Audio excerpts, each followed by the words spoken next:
कमाल की बात है ना, हमारे देश में दोहरी कानून व्यवस्था है। अब आप सोचेंगे कि मैं कैसे बोल सकता हूं कि दोहरी कानून व्यवस्था है, क्योंकि भाई पत्रकार हूं और पत्रकारिता के चश्मे में सब कुछ बेहतर दिख रहा है, तो मुझे दोहरा कैसे दिख गया। लेकिन जी हाँ, ये सही बात है कि कानून व्यवस्था की धज्जियां उड़ाई जा रही है।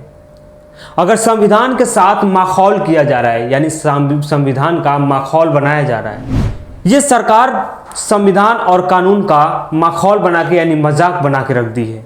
यानी किसी के साथ अन्याय हो रहा है तो किसी को दोषी समझते हुए भी उसके साथ न्याय किया जा रहा है। ये सरकार की पॉलिसी है, ये हम नहीं बोल रहे। चलिए खैर खबर पे आते हैं। खबर बताते हैं कि दिल्ली हाई कोर्ट ने पूर्व बीजेपी प्रवक्ता और सुप्रीम कोर्ट के वकील अश्विनी उपाध्याय को बेल दे दी है। 24 घंटे के अंदर एक अपराधी को बेल मिल जाता है, और वो भी ऐसे अपराधी को जिसने सांप्रदायिक दंगे के नारे लगवाए थे, जिसने सांप्रदायिक दंगे के नारे लगवाने के लिए लोगों का भीड़ इकट्ठा किया था। ऐसे इंसान को 24 घंटे में बेल मिल जाती है। अब सोचिए हम कहाँ हैं और किस दिशा में जा रहे हैं। एक तरफ तो देश की अखंडता की बात करते हैं, एक तरफ तो देश में भाईचारे की बात करते हैं, एक तरफ देश में सुरक्षा और शांति व्यवस्था बनाए रखने की बात करते हैं। वहीं पे कुछ लोग यानी संसद भवन से चंद दूरी पे, 8 अगस्त का दिन वो याद होगा, संसद भवन से मात्र कुछ ही दूरी पे देश विरोधी यानी संप्रदाय विरोधी नारे लगा रहे थे। उसके बाद भी उन पे दिल्ली पुलिस पहले अनाम यानी उसमें किसी का नाम शामिल नहीं करती है, उस पे FIR करती है। जब ट्विटर पे ट्रेंड होता है उसके बाद दिल्ली पुलिस कुछ लोगों को नामजद करती है। उनमें से तमाम और भी कई लोग हैं, 8-9 लोग शामिल हैं इस पूरे प्रकरण में। लेकिन अश्विनी उपाध्याय की गिरफ्तारी होती है और गिरफ्तारी के मात्र 24 घंटे बाद उनको रिहा कर दिया जाता है, यानी बेल मिल जाता है। तो इसको दोहरी कानून व्यवस्था कहेंगे या नहीं कहेंगे? सरकार की पार्शियलिटी कहेंगे कि नहीं कहेंगे? लेकिन खैर हम उससे क्या उम्मीद लगा सकते हैं जिस देश के बड़े बड़े धुरंधर ही धर्म के आड़ में राजनीति कर रहे हों, जिस देश के बड़े बड़े नेता हो या मंत्री हो जो धर्म को ही अपना एक चादर बना रखे हों, उनसे उम्मीद भी क्या कर सकते हैं। खैर और आगे आते हैं। उसके बाद आपको बताते हैं कि जब जज साहब को यह समझ में नहीं आई कि सांप्रदायिक दंगे का या सांप्रदायिक नारे लगाना भी देशद्रोह से कम नहीं है, उनको कौन ये बात समझाएगा कि आप जिसको बेल दे रहे हैं वो आरोपी है, अपराधी है देश का माहौल बिगाड़ने का। लेकिन शायद जज साहब भूल गए होंगे, क्योंकि जज साहब पर भी ऊपर का प्रेशर होगा। मंत्रालय से फोन आया होगा कि अगली बार आपको राज्यसभा नहीं भेजा जाएगा, अगली बार आपको कहीं का गवर्नर नहीं बनाया जाएगा अगर बेल नहीं दिए तो शायद इस प्रेशर में आकर जज साहब अपना फर्ज निभाए होंगे और अश्विनी उपाध्याय को बेल दे दिए होंगे।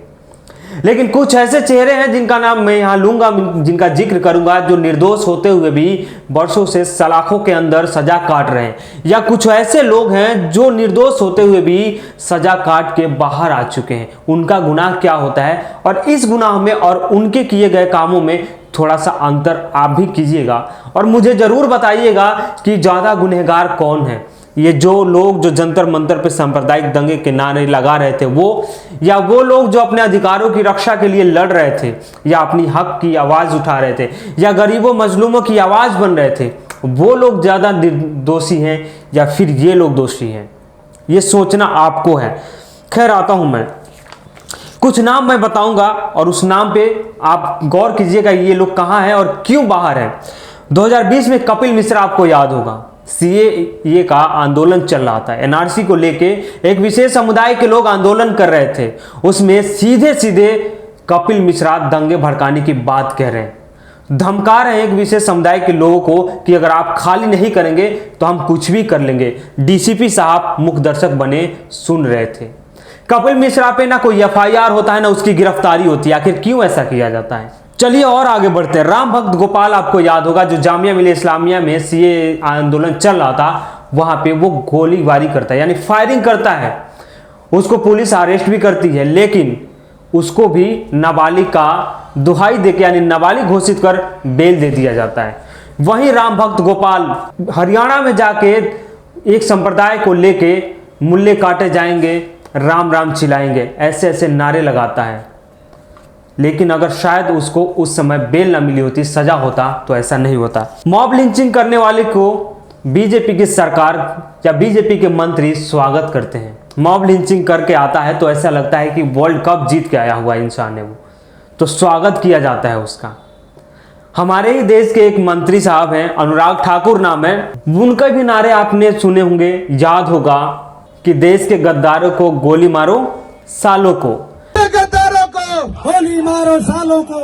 नाम लेने से हिचक रहा था लेकिन मैं नाम ले लिया, क्योंकि जब बड़े बड़े मंत्रालय के लोग नाम ले सकते हैं तो हम भी तो ले ही सकते हैं। अनुराग ठाकुर पे भी ना कोई FIR होता है, ना कोई कार्रवाई की जाती है, वो भी बाइज्जत बरी मंत्री साहब रहते हैं। ये दोहरी कानून व्यवस्था है या नहीं है, आप सोचिएगा। लेकिन इसी देश में दो तरह की नागरिकता दी जा रही है लोगों को, दो तरह से भेदभाव किए जा रहे हैं। ये क्यों कह रहा हूं मैं ये सब? अरे देश का एक संविधान है, एक कानून है, एक विधान है, एक जज साहब बैठते होंगे, एक न्याय प्रणाली है, फिर किसी के साथ पार्शियलिटी क्यों की जा रही है?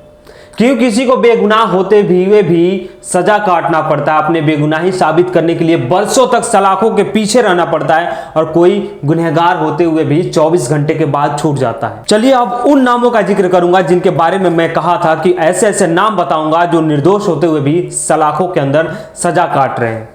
मीरान हैदर जामिया मिलिया इस्लामिया से PhD कर रहे हैं, PhD स्कॉलर हैं।